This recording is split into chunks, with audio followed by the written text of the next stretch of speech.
창세기는 크게 두 부분으로 나눌 수 있다고 했습니다. 전반부는 1장에서 11장까지이고 후반부는 12장에서 마지막 50장까지입니다. 지금 우리가 배우고자 하는 16장, 오늘 16장을 배울 텐데 이 부분은 후반부입니다. 후반부를 생각할 때는 반드시 전면에 내놓고 생각해야 할 말씀이 있는데 그것은 하나님께서 아브라함을 처음 불러내실 때 하신 말씀입니다. 창세기 12장 1절, 2절, 3절인데 특별히 2절에 있는 말씀, 내가 너로 큰 민족을 이루게 하리라 하신 말씀입니다. 여기 큰 민족이란 하나님께서 아브라함을 보호하시고 그 자손들을 보호하시고 다스리시고 내놓은 이스라엘 민족인 것을 잘 압니다. 당시 이스라엘 민족은 하나님께서 끊임없이 아브라함으로부터 보호하시고 경영하셔서 내놓은 국가 단위의 이스라엘이니까 하나님 나라입니다. 당시에 보이는 국가 형태의 하나님 나라입니다. 이 하나님 나라를 이루게 하리라 하는 말씀을 전면에다 두고 하나님께서 자손에 대한 약속과 땅에 대한 약속을 계속해서 해오셨습니다. 땅에 대한 약속은 가나안 땅에 하나님 나라를 건설하실 것이라는 것이고, 자손에 대한 약속은 아브라함으로부터 이어져 오는 언약의 자손들로 한 국가 형태를 이루겠다는 말씀입니다. 지난번 15장에서도 하나님께서 아브라함에게 땅에 대한 약속은 물론이고 자손에 대한 약속을 하셨습니다. 그때 아브라함은 상속자, 자손에 대한 자식이 없으니까 양자를 데려서 엘리에셀을 상속자로 삼겠습니다 했을 때 하나님께서 아니다, 내 몸에서 날짜가 내 상속자가 되리라 하셨습니다. 그 말씀을 듣고 아브라함은 다 믿었습니다. 그 믿음을 보시고 하나님께서 의롭다 칭하시지 않았습니까? 하나님께서 내가 너로 큰 민족을 이루게 하리라 하는 말씀을 하시면서 불러내실 때 이미 아브라함은 고향 땅을 떠날 때 의로운 사람이었습니다. 하나님 보실 때. 그런데 지금 15장에 와서 비로소 의롭다 하신 것을 공적으로 선언해 주셨습니다. 아브라함이 생각할 때는 하나님께서 언약하신 사실을 보고 철저히 사족을 달지 않고 믿었는데 하나님께서 그 믿음을 보시고 의롭다 칭하셨습니다. 어찌하여 내가 감히 하나님 앞에 의인이다 할 만한가?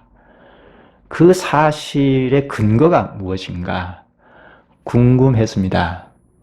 하나님께서 주신 언약을 굳게 믿고 하나님을 굳게 믿었지만 좀 더 알고 싶었던 것입니다. 어떻게 나 같은 죄인이 하나님 앞에 의롭다 칭함을 받을 수 있는가?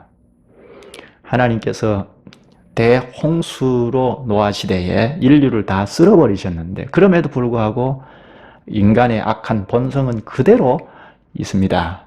아브라함도 역시 악한 본성이 여전히 존재하고 있고 하나님 앞에 서기조차 어려운 죄인입니다. 갈대아 우르에 있는 고향 사람들과 전혀 다를 바가 없습니다. 그런데 어찌하여 나 같은 죄인이 하나님 앞에 의롭다함을 얻을 수 있는가 하는 이 근거가 무엇인가 하는 생각을 하지 않을 수 없었습니다.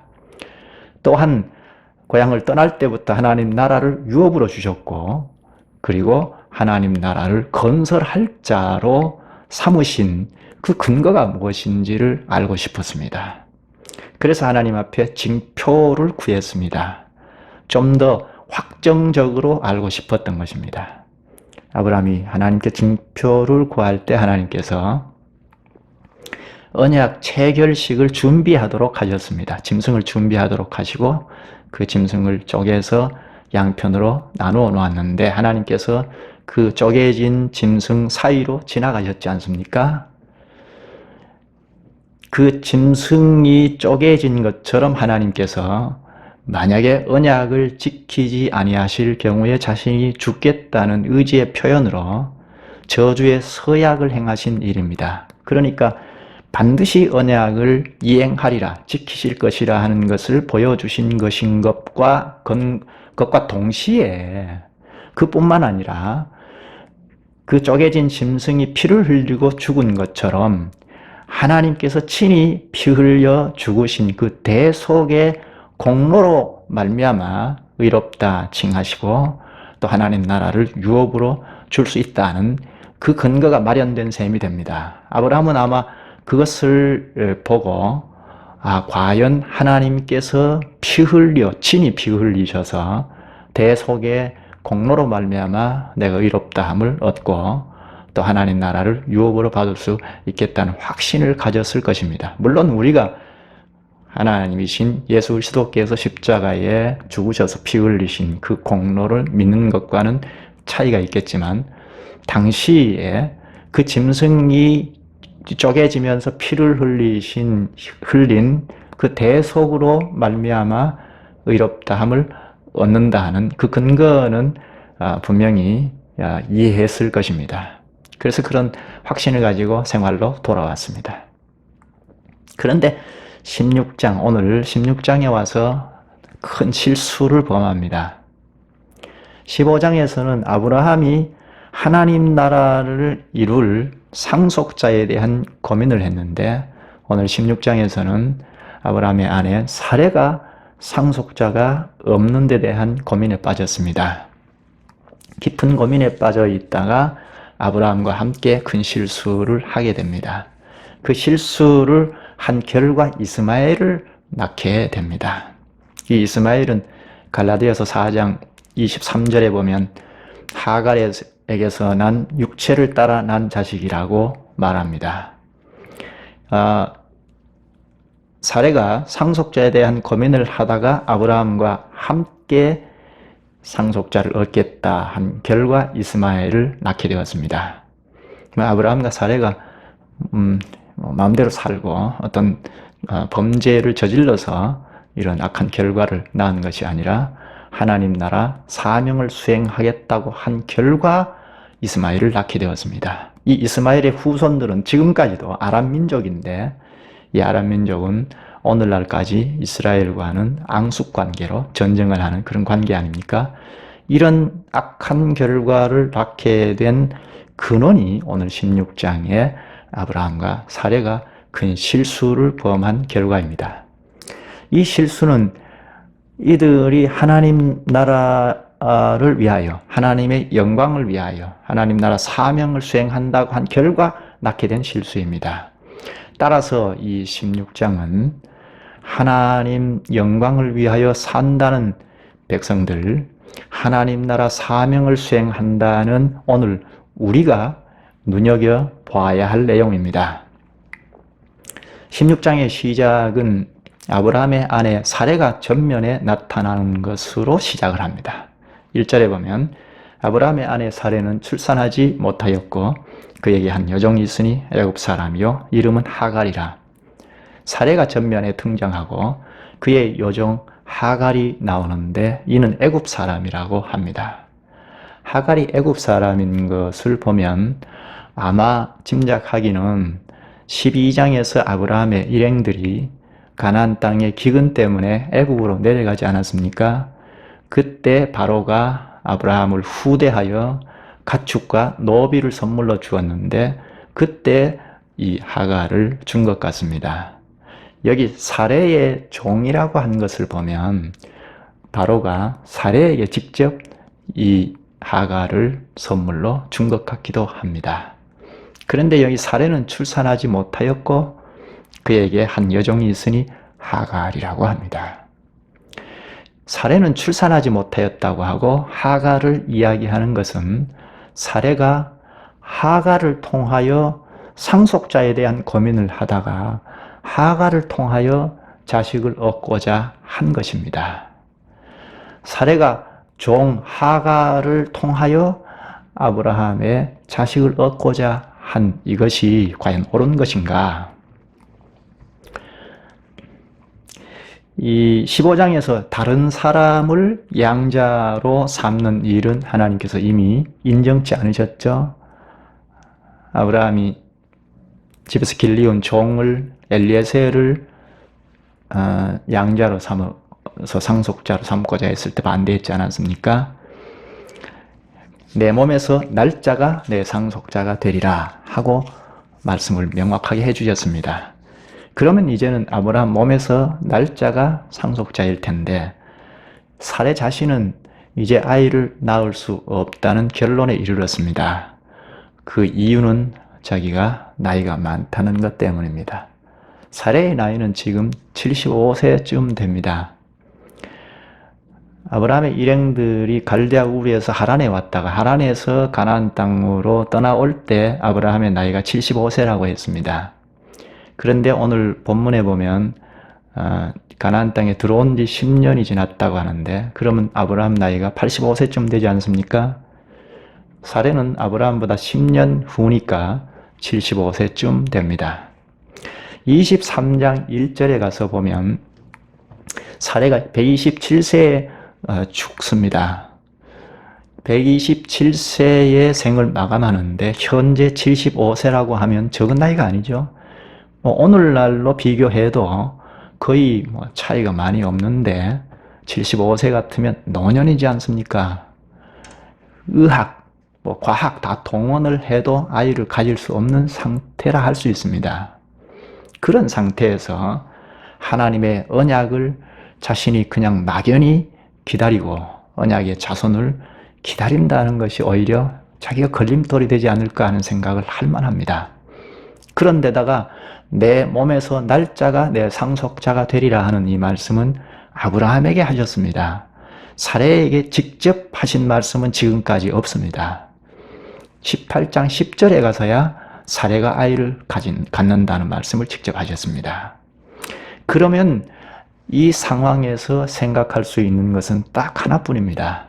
바로 첩을 통하여 대를 잇는 것입니다. 그래서 하가를 생각한 것인데 과연 이 방법이 옳은 것인가? 물론 오늘 우리의 상황에서 바로 보면 이것은 도덕적으로도 법적으로도 문제가 있는 것이다. 이럴 수 있는가 생각할 수 있습니다. 그러나 성경을 볼 때는 언제든지 당시 상황으로 들어가서 봐야 한다고 했죠. 성경은 그렇습니다. 언제든지 당시에 기록되던 당시 혹은 그 사건 당시로 들어가서 유념하게 살펴야 합니다. 유심히 살펴야 합니다. 당시 관습으로 볼 때 사례가 하가를 통하여 대를 잇겠다, 상속자를 얻겠다 하는 것 전혀 문제가 되지 않습니다. 당시에는 자식을 갖지 못할 때 첩을 통하여 대를 이어주는 것이 관례였고 법이었습니다. 또 종은 주인의 소유이기 때문에 주인을 통하여 아들을 가졌을 때 주인의 아들이 됩니다. 그러니까 이 당시에는 자식이 없을 때 대를 이어주지 않는 것이 오히려 도덕적으로 문제가 있었고 사회적인 지탄의 대상이 되었습니다. 그러니까 하가를 통하여 자녀를 갖는다는 것은 오히려 도덕적으로 아무런 문제가 없이 지지를 받을 일입니다. 따라서 하가를 통하여 상속자를 갖는다 하는 이 생각은, 사례의 생각은 당시에서는 지극히 합당한 일이고 또 오직 그 일만이 유일한 길이었기 때문에 하나님의 뜻을 이룰 수 있겠다는 결론에 이른 것입니다. 이것은 고심 끝에 내린 결론일 것입니다. 어떻게 하면 하나님의 언약을 이룰 수 있을까? 어떻게 하면 하나님 나라를 이어갈 계승자를 가질 수 있을까? 첩을 통해서 갖는 이 길 외에 다른 방법은 자기 자신도 안 되고 또 양자를 얻어서는 안 된다고 이미 결론이 났고, 그래서 이 하가를 선택하는 방법을 취한 것입니다. 그러니까 사례의 이 행동은 당시로 들어가서 보면 하나님 나라를 계승해 줄 자를 구하고 찾다가 내린 결론이기 때문에 사명의식을 가지고 내린 결론이고 도덕적으로 아무런 문제가 없고 당시 관례적으로 그렇게 해왔고 그래서 아무런 문제가 없는 상황입니다. 그래서 행동으로 옮기는데 2절을 보면 사례가 아브라함에게 이르되 여호와께서 내 출산을 허락하지 아니하셨으니 원하건대 내 여종에게 들어가라. 내가 그로 말미암아 자녀를 얻을까 하노라 하매 아브라함이 사레의 말을 들으니라. 사레 혼자서 일을 계획하고 결정하고 아브라함에게 하갈을 취하라 합니다. 남편 아브라함은 남편으로서 어쨌다는 이야기는 없고 사레의 말을 들으니라 합니다. 그러면 남편 아브라함은 아무 생각 없이 그저 아내의 말을 그냥 혹해서 들었을까요? 그렇지 않습니다. 아브라함에게는 내 몸에서 날짜가 내 상속자가 되리라 하는 15장에서 하나님께서 명확하게 약속하신 그 말씀을 마음에 담아두었을 것입니다. 또 벌써 내가 너로 큰 민족을 이루게 하리라 하신, 고향을 떠날 때 하신 말씀을 마음에 품고 살았습니다. 내가 너로 큰 민족을 이루게 하리라 하는 그 말씀을 쫓아서 고향을 과감히 떠나온 아브라함이기 때문에 이 가나안 땅에 들어와서 지금까지도 아브라함 품에는 하나님 나라 뿐이었습니다. 하나님 나라 사명을 이룰 자로 살고자 하고 지금까지 그렇게 살아온 사람입니다. 그런데 현재 하나님 나라를 실현하려면 자식을 얻는 것이라고 생각한 것입니다. 15장에서 양자를 통해서는 상속자가 될 자격이 없다고 했기 때문에 이제는 자기 몸에서 날짜라는 생각을 하지 않을 수 없었고 자식을 낳아야 하나님 나라를 실현할 수 있겠다는 생각을 하게 되었습니다. 그런데 아내가 생각한 것처럼 사례는 이미 나이가 많았고 그리고 자식이 몸에서 난 자식이라야 하니까 유일한 길은 종밖에 다른 길이 없었던 것입니다. 오히려 당시에는 일부 다처제가 공공연한 사실이었고 법적이었기 때문에 일부 일처제를 고집하여서 자식을 안 갖는 것이 오히려 사회의 지탄의 대상이었습니다. 그래서 사례의 말을 듣고 하갈을 취합니다. 이제 어떻게 될까요? 그 다음 구절 4절을 보십시다. 아브라함이 하갈과 동침하였더니 하갈이 임신하며 그가 자기의 임신함을 알고 그의 여주인을 멸시한지라. 종 하갈이 임신을 했습니다. 임신한 줄 알고 주인 사례를 멸시한다고 합니다. 어떻게 멸시했는지는 잘 알 수 없습니다. 아이도 낳지 못하는 주제에 주인 행세를 해? 아브라함은 이제 내 남편이야 하고 직접 말을 했는지는 알 수 없습니다. 그러나 사례가 견딜 수 없어서 아브라함에게 가서 노한 것을 보면 아마 하갈의 그 태도가 그 멸시가 이만저만이 아니었던 것을 짐작할 수 있습니다. 5절에 사례의 말을 들어보면 모욕을 준 것이 틀림없습니다. 당시에는 주인의 소유인 종이 주인의 말을 듣지 아니한 것만으로도 큰 모욕이고 멸시일 것입니다. 아마 그보다 더한 일을 했을 것으로 짐작이 됩니다. 자식을 가졌으니까 이제 내가 이 가정의 중요한 자리에 차지했다. 더욱이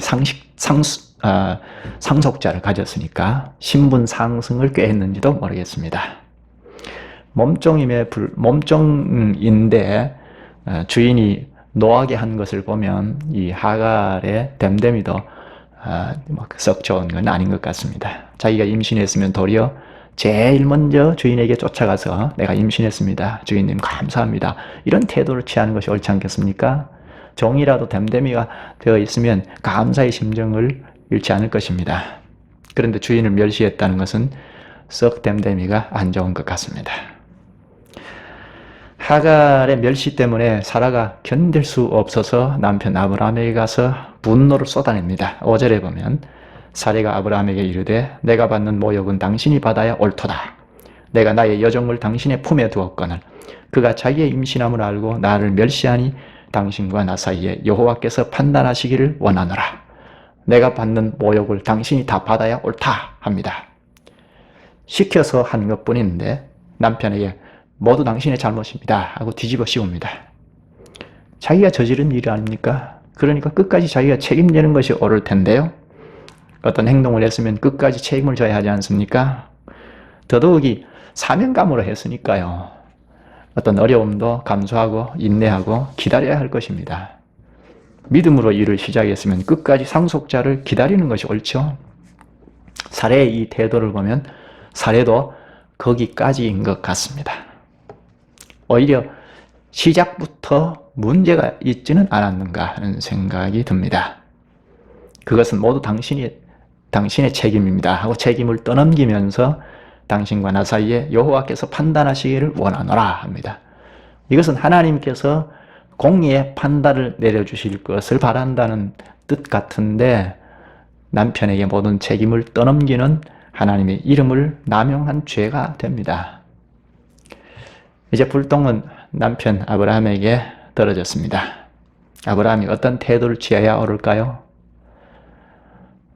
아브라함이 이때 어떻게 나와야 합당한 태도일까요? 아브라함도 종을 취하여 상속자를 갖는 것이 옳겠다 하고 한 결과가 이렇게 되었으니까 아내에게 진심으로 하나님의 언약을 이루고자 이렇게 했으니 당신이 좀 참아라 하고 설득을 하든지 아니면 아예 당신은 자격이 없지 않느냐 할 수 있습니다. 최악에는 버릴 수도 있습니다. 그런데 그렇게 나와야 옳을 일인데 아브라함이 여기서 정신을 차립니다. 6절을 보십시다. 아브라함이 사레에게 이르되 당신의 여종은 당신의 수중에 있으니 당신의 눈에 좋을 대로 그에게 행하라 하매 사레가 하갈을 학대하였더니 하갈이 사레 앞에서 도망하였더라. 당신의 여종이니 당신이 뜻대로 하라 한 이 말은 하갈에게 모든 권한을 주겠다는 이야기 아니겠습니까? 비록 사레에게 모든 권한을 주겠다는, 인정하겠다는 이야기 아니겠습니까? 비록 하갈이 아브라함의 아이를 가졌다 하더라도 종일 뿐이다. 당신이 주인이다. 하고 그 권리를 인정해 준 것입니다. 아브라함의 이 태도는 하갈을 취하여서 상속자를 얻고자 한 것이 잘못된 것임을 시인한 것입니다. 모든 책임을 떠넘기는 아내의 말을 들었을 때 아브라함은 기로에 섰을 것입니다. 이게 어떻게 하는 것이 좋을까? 아내를 지키고 가정의 도덕과 질서를 확립하는 것이 옳은 것인지 아니면 상속자를 얻기 위하여 하갈을 지켜야 하는지 아내를 버리고 상속자를 지켜야 하는 건지 아니면 상속자는 좀 나중에 생각하고 아내 사례를 지키고 법과 질서를 세워야 하는 것인지 기로에 섰습니다. 당시의 가정은 현재 우리 가정과는 다릅니다. 당시의 가정은 언약 공동체의 가정입니다. 족장 교회입니다. 당시 한 1500명 이상이 되는 좀 범위가 큰 아브라함의 언약 공동체 아닙니까? 이 공동체가 오늘날에도 교회가 중요하게 생각해야 할 것 중에 하나가 무엇입니까? 질서가 흐트러지지 않고 평안을 잃어버리지 아니하는 것이죠. 질서를 세워서 평안을 찾는 것이 중요한 일 중에 하나입니다. 당시에 아브라함 이 가정도 마찬가지입니다. 언약 공동체이니까 중요한 것 중에 하나가 질서를 세워서 평안을 찾는 것입니다. 당시에는 아브라함의 가정이 하나님 나라를 유업으로 받아서 이어줄 사명을 가지고 있는 언약 공동체의 기관입니다. 천국 기관입니다. 그러니까 평안이 없는 천국 기관, 하나님 나라는 있을 수 없지 않습니까? 평안을 잃어버리고 질서를 잃어버린 공동체라면 형식만 남는 거죠. 교회가 평안을 잃어버리고 질서를 잃어버리면 형식적인 교회가 되지 않겠습니까? 거기에서 상속자가 있고 대를 이어서 자손을 많이 얻으면 무슨 소용이 있습니까? 아브라함은 생각했을 것입니다. 상속자를 지켜서 자손을 얻고 얻어서 많은 수를 불려나간다. 형식적인 나라가 아니겠는가 생각할 만하죠. 그래서 이때 최우선으로 해야 할 것은 평안을 찾는 것이다. 질서를 회복하는 것이다. 하고 아내를 선택했습니다. 그때 아브라함은 하갈을 얻어서 잉태하게 된 것이 얼마나 잘못되었는가 하는 것을 깊이 생각하고 뉘우쳤을 것입니다. 아브라함의 이런 결단의 사례는 힘을 얻어서 하갈을 학대합니다. 하갈이 주인의 학대가 얼마나 심했는지 견딜 수 없어서 도망을 쳤습니다. 급하게 도망을 쳐서 나왔는데 이제 어디로 갈 것인지, 어디로 갈 것입니까? 급하게 도망쳐 나왔으니까 갈 데가 어디에 있겠습니까? 생각한 끝에 고향 땅 애굽을 생각했습니다. 막상 뛰쳐나오기는 했으나 누가 반겨주는 사람도 없고 갈 데는 없고 그저 막연히 생각한 것이 애굽 땅입니다. 7절에 보면 술로 가는 길에 있는 샘 곁에 와 있다고 합니다. 술은 브엘세바에서 애굽으로 내려가는 길목에 있습니다. 하갈은 이때 고향인 애굽으로 내려가는 길목입니다. 급하게 도망쳐 나왔으니까 입을 옷도 그럼 입은 채로 나왔을 것이고 먹을 것도 제대로 가지고 나오지 못했을 것입니다. 허기진 배, 갈증을 채우기 위하여 우물을 찾았습니다. 그때 하나님께서 찾아오셨습니다. 8절에 사레의 요정 하갈아, 내가 어디서 왔으며 어디로 가느냐? 그가 이르되 나는 내 여주인 사레를 피하여 도망하나이다. 아무도 없는 광야 길 샘물 곁에서 주저앉아 있을 때 하나님께서 찾아오셨습니다. 절망과 좌절로 주저앉은 하갈을 위로하고 희망으로 이끄시기 위하여 하나님께서 찾아오셨습니다. 마치 죄를 짓고 에덴 동산 나무 사이에 숨어 있던 아담과 하와를 찾아오신 하나님과 똑같습니다. 하나님께서 찾아오셔서 아담아 어디 있느냐 하시면서 창세기 3장 15절에 여인의 아들 여인의 후손이 와서 뱀의 머리를 배후에 마귀의 머리를 찍어 누르리라 하는 복음을 주셨습니다. 그 복음을 믿고 아담의 가정은 큰 힘을 얻었을 것입니다. 이와 같이 지금 절망과 좌절로 주저앉아 있는 하갈에게 찾아오셔서 위로하십니다. 무슨 말로 위로하시죠? 내가 어디서 왔느냐? 어디로 갔느냐? 제가 이 설교를 준비하면서 잠깐 생각해 보았습니다. 내가 거기에 갔다면 뭐라고 말했을까? 아마 그 딱한 상황을 아는 범위 안에서 아는 만큼 같이 공감을 하고 어떻게 마음이 참 괴롭겠습니다. 하고 이렇게 위로를 하고 그만 말았을까? 참 목사라면 내가 어디서 왔느냐? 어디로 가느냐? 하나님께서 하신 말씀을 하지 않았겠습니까? 목사만이겠습니까? 참 신자라면 내가 어디서 왔느냐? 어디로 가느냐? 하는 말을 해야 하지 않겠습니까? 지금 하나님께서 하갈에게 사레의 여종 하갈아, 네가 어디서 왔느냐? 하십니다. 사레의 여종 하갈아, 네가 어디서 왔느냐 하는 이 말은 본래 있던 아브라함의 가정이 복된 가정이니까 다시 기억하고 돌아가라는 뜻입니다. 내가 어디로 가느냐 하는 이 말씀은 내가 내려가는 애굽은 죄악과 우상의 도시이니까 위험한 곳이다 하는 뜻입니다. 9절에 직접 말씀하십니다. 여호와의 사자가 그에게 이르되 내 여주인에게로 돌아가서 그 수하에 복종하라. 하와는 지금 길을 잃어버렸습니다. 언약 공동체를 떠나왔으니까 언약 공동체를 벗어났다면 그건 길을 잃어버린 것 아니겠습니까? 하나님께서 언약하셔서 불러 모으신 공동체를 떠나면 길을 잃어버린 것입니다. 하와는 지금 길을 잃고 방황하는 것입니다. 오늘날에는 특히 예수 그리스도와 연합한 몸체인 교회에서 벗어난 분자 지체로 살아가는 여기에서 하나님의 보호를 받고 안전하게 살아갈 수 있을 뿐 아니라 시대적인 사명을 공동체와 함께 수행하다가 영광의 나라에 들어가는데 여기에서 떨어져 나간다면 지체에서 떨어져 나가면 개체가 되는데 그럼 길을 잃어버리고 방황하는 것입니다. 이와 같이 당시 하갈은 언약 공동체에서 벗어났으니까 애굽으로 내려가는 것이니까 옛날 사람으로 돌아가는 것이 아니겠습니까? 이것은 죽음의 길로 가는 것과 같습니다.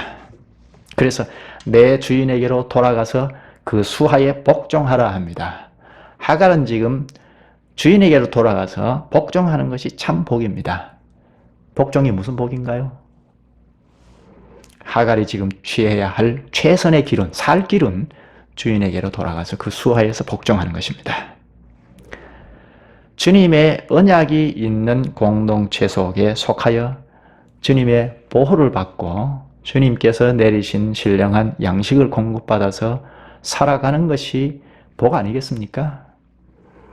오늘날로 말한다면 언약 공동체에 속해서 구원을 보증을 받고 그리고 그리스도께서 머리로 이 지체들, 몸체들을 다스리셔서 보호하시고 그리고 경영하셔서 성숙해 감에 따라 이모저모 일을 하는 사명을 수행하도록 하는 이런 구원의 보람과 가치를 드러내는 삶을 살게 되는데 당시에도 그런 원리는 마찬가지입니다. 따라서 하갈은 원래 있는 상태로 돌아가서 하나님의 언약에 접촉하여 살아가는 것이 복된 일입니다. 하갈이 있어야 할 현재 위치를 여호와의 사자가 정확히 말씀해 주신 다음에 미래의 위치를 예언하십니다. 10절에 보면 여호와의 사자가 또 그에게 이르되 내가 내 씨를 크게 번성하여 그 수가 많아 셀 수 없게 하리라. 이 순간 하갈은 주인에게 돌아갈 용기가 생겼습니다. 돌아가면 다시 살해의 학대가 시작될 것입니다. 그러나 이제 하갈에게는 살해의 어떤 학대도 이겨낼 수 있는 미래에 대한 희망이 생겼습니다. 바로 하나님께서 이스마엘을 통한 자손을 번성케 하겠다는 약속 때문입니다. 하나님의 약속을 믿게 된 하갈은 미래에 대한 희망이 생겼습니다. 크게 번성하리라는 약속을 하셨는데 이 약속은 아브라함에게 한 약속과 똑같습니다. 다만 아브라함에게는 언약민이 번성하겠다는 이야기고 하갈에게 한 약속은 일반 민족이 번성할 것이라는 약속입니다. 11절에 여호와의 사자가 또 그에게 이르되 내가 임신하였은즉 아들을 낳으리니 그 이름을 이스마엘이라 하라. 이는 여호와께서 내 고통을 들으셨음이니라. 이스마엘이라는 임신의 소식과 태어나면 이름을 이스마엘로 지으라고 합니다. 이스마엘은 하나님께서 들으셨다는 뜻입니다. 이 말씀이 하갈에게는 얼마나 큰 위로가 되었는지 알 수 없습니다. 하갈의 고백에서 그것을 잘 알 수 있습니다. 13절에 보면 하갈이 자기에게 이르신 여호와의 이름을 나를 살피시는 하나님이라 하였으니 자기에게 온 그 여호와의 사자를 하나님이라고 하고 그 하나님의 이름을 짓기를 나를 살피시는 하나님이라고 하였으니 하죠? 나를 살피시는 하나님이라. 이는 내가 어떻게 여기서 나를 살피시는 하나님을 배웠는고 하미니. 이것을 보면 하와도 신앙이 있는 사람입니다. 비록 종이기는 하지만 됨됨이는 좀 부족해도 아브라함의 가정에서 잘 배웠습니다. 그래서 신앙을 가진 사람입니다. 신앙이 없다면 아무리 하나님께서 찾아오셔서 말씀을 전해줘도 깨닫지 못해서 위로가 되지 않죠. 아무리 위로의 말씀을 전해줘도 못 깨달으면 전혀 위로가 안 됩니다. 차라리 누가 와서 마음을 공감해주고 주인 사례를 욕하면서 어찌 그럴 수 있는가 하고 같이 공감해주고 그러면 위로를 받을지 모르겠습니다. 그러나 신앙이 없으면 하나님의 말씀을 전해서 그게 참 위로인데 그 위로를 못 받습니다. 내가 어디 있느냐 하니까 정신이 번쩍 들어서 하갈이 하나님의 이름을 일컬어 나를 살피시는 하나님이라고 짓습니다. 여기 본문을 잘 읽어보셨으면 아실 텐데 앞에서 반복해서 4차례 5차례 여호와의 사자라고 하죠. 즉 하나님께서 보내신 자라고 합니다. 그런데 하갈이 본 여호와의 사자, 하나님 보내신 자를 하나님이라고 하고 그 하나님의 이름을 나를 살피시는 하나님이라는 이름까지 지었지 않습니까? 하나님이 보내신 자인데 하나님과 동등된 자라면 누구이겠습니까? 제2위 하나님일 가능성이 많습니다. 하갈이 본 하나님은 이위일체 되신 신비를 본 것입니다. 하갈은 분명히 자신을 살피시는 하나님을 보았습니다. 내가 어떻게 여기서 나를 살피시는 하나님을 배웠는고? 내가 어떻게 이 자리에서 나를 살피시는 하나님을 볼 수 있었을까? 이곳은 오직 하갈 혼자 있습니다. 고통의 자리입니다. 하갈은 생각했을 것입니다. 좀 더 주인을 따뜻하게 대하고 대접을 잘 해줄 걸. 혹은 주인을 욕했을지 알 수 없습니다. 언제는 상속자를 낳아달라고 하더니 막 이렇게 학대하여 쫓아내다니 이럴 수가 있는가 하고 원망했을 수 있습니다. 그런데 이제는 애굽행을 하고 있는 하갈에게는 과거의 아브라함 밑에서 하나님을 배우고 하나님께서 내리시는 신령한 양식을 공급받고 하늘의 복을 받아 누렸을 때와는 달리 이제 우상의 도시 애굽으로 내려가면 어떻게 살까 막막합니다. 누가 반겨줄 것인가? 아무도 반겨줄 사람이 없습니다. 애굽에서 살 때를 생각하면 그때는 그저 보이는 땅만 바라보고 시야에 들어오는 그것만 전부로 생각하고 살았을 때인데, 그런데 인생의 획기적인 전환이 와서 아브라함 가정에서 거룩한 하나님의 말씀에 휘하여서 잘 배우고 살았는데 언양민이 되었는데 이제 애굽으로 내려가면 어떻게 살까? 누가 반겨줄 것인가? 앞이 보이지 않는 자리입니다. 그런데 이런 자리에 하나님께서 오셔서 살피십니다. 나를 살피시는 하나님. 지금 아브라함에게 나타나신 것이 아닙니다. 애굽민이요 여종으로 살다가 언약의 씨를 가져서 신분 상승을 꾀하려고 했던 교만한 하갈에게 나타나셨습니다. 아주 못돼 먹어서 종이 주인에게 감히 대들고 멸시하다가 나락으로 떨어져 버린 하잘것없는 하갈에게 찾아오셨습니다. 하나님의 보살핌을 받을 만한 존재가 못 됩니다. 오히려 쫓겨난 것이 당연한 일입니다. 그런 하갈에게 찾아오신 하나님, 살피시는 하나님이십니다. 하물며 아브라함을 살피시지 않겠습니까? 지금까지 하나님께서 누구에게 찾아오셨습니까? 계속해서 아브라함에게 찾아오셨습니다. 그런데 왜 지금 아브라함에게 찾아가지 않으시고 하갈에게 찾아오셨을까요? 하나님은 하갈에게 찾아오셔서 이 하갈을 통하여 아브라함을 깨우치시고자 하시는 것입니다. 하갈을 집으로 돌려보내서 나를 살피시는 하나님을 보았다 하는 복음을 전하도록 하여 아브라함을 깨닫게 하시려는 것입니다. 지금 하갈에게 오신 하나님은 이후로 13년 동안 아브라함 공동체에 찾아오지 않으십니다. 아브라함, 너 좀 생각해보라는 것입니다. 하갈은 집으로 돌아가서 아들을 낳아 이스마엘을 낳았습니다. 아브라함이 이스마엘이라는 이름을 지었다고 합니다. 하나님께서 이스마엘이라는 이름을 지어주셨는데 아브라함이 아들을 낳자 이스마엘로 지었다는 것은 하갈이 만난 아브라함에 대한 이야기를 다 들었다, 하나님에 대한 이야기를 다 들었다는 것 아니겠습니까? 나를 살피시는 하나님을 이렇게 만났다. 이스마엘로 지어라 하더라 한 것을 다 듣고 아브라함이 이스마엘로 지었다는 것인데, 이것은 하와가 만난 하나님의 말씀을 듣고 완전히 자신을 돌이켰다는 것 아니겠습니까? 과연 하나님은 살피시는 하나님이시구나.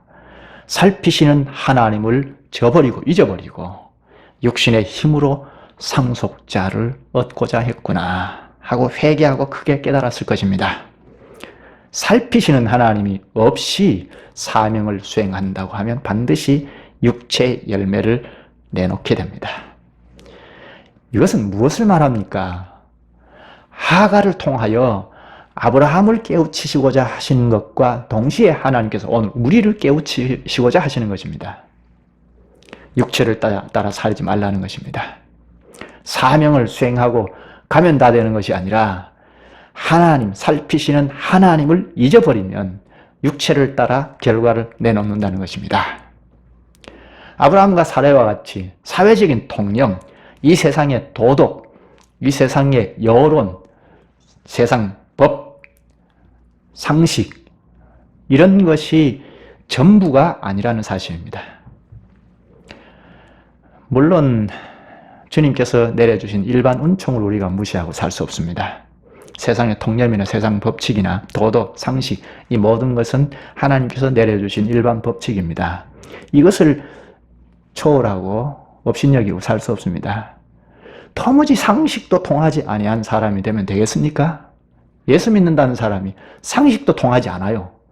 그러면 될 법한 일이 아니지 않습니까? 그러나 이 사회 통념이라는 것, 세상 법칙이라는 것, 도덕이라는 것, 과학, 의학이라는 이것을 훨씬 뛰어넘는 것이 바로 하나님의 언약입니다. 하나님의 언약 무엇입니까? 말로 하는 약속인데, 옛날에 우리 어른들이 말로 약속을 하면 그것은 다 실천에 옮깁니다. 내가 얼마를 주겠다 하면 그것이 법입니다. 실천합니다. 거기에 계약서를 쓰고 그렇지 않아도 다 실천을 합니다. 그것처럼 하나님께서 한번 말씀을 하시면 그것은 다 이루십니다. 하와가 자식을 낳지 않았습니까? 하나님께서 약속하지 않으신 건 몰라도 언약하신 것은 다 그대로 이루십니다. 무엇입니까? 언약의 말씀으로 돌아가자는 것입니다.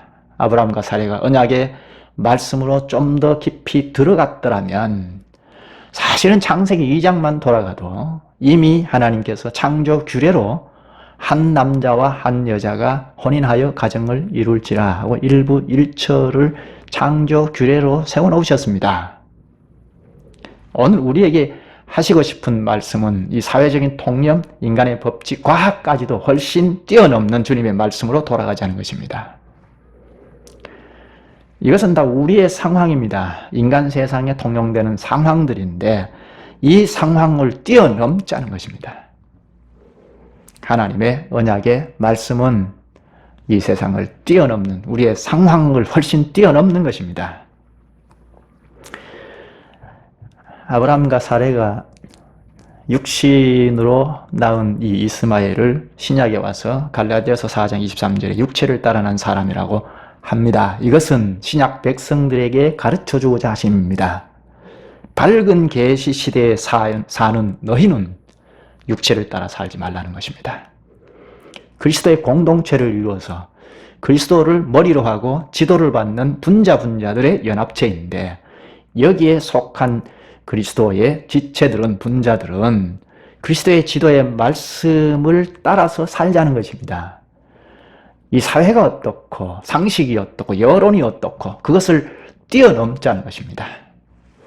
지금 아브라함 시대와는 훨씬 다릅니다. 더 이상 계시가 필요 없도록 기록으로 남긴, 더 이상 계시가 필요 없을 만큼 기록으로 66권으로 남긴 성경 계시가 있습니다.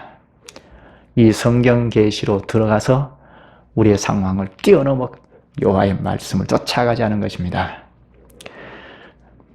덮어놓고 성경에 있음, 물론 이러면 안 되죠.